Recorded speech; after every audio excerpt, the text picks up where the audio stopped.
মাইনুদ্দিন মানি।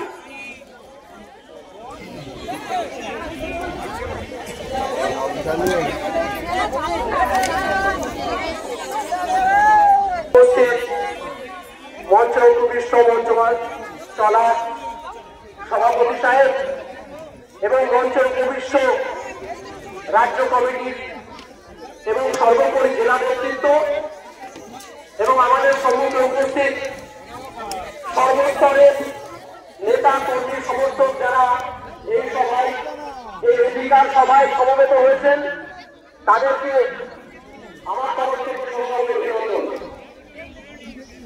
আজ তারিখটা আপনাদেরকে একটু বলে দেওয়াই, আজকে কত তারিখ জোরে বলবেন, আজকে কত তারিখ? আরেকটা 21 হয়তো পশ্চিমবঙ্গে 21শে জুলাই কলকাতা শহীদ মিনারের উদ্দেশ্যে আসছিলেন।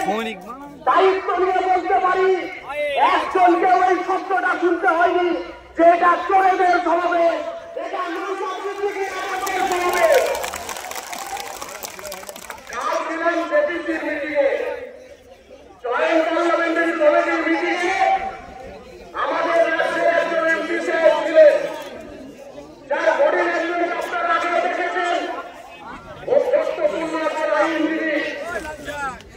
আমরা প্রবেশ করার পর ভাইজানকে বলছেন সাইডে বসুন, পিছনের দিকে বসুন। ভাইজান উত্তরটা কি দিয়েছিলেন জানেন? পিছনে বসার জন্য সিদ্দিকী আসেন, পিছনে বসতে জানেন না সিদ্দিকী, সিদ্দিকী যদি মনে করে আজকে পশ্চিমবঙ্গের সংখ্যালঘু অনেক মন্ত্রী এবং মনে রেখে পায়ের তলায় বসিয়ে রেখে দিতে পারে।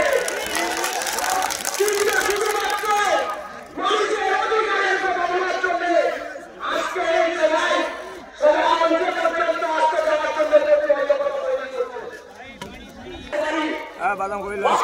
পরিশ্রম করে এই সভাকে আকান্ত রাখছি 12টা পর্যন্ত এই সভামঞ্চের একটা ভিত্তি ছিলেন।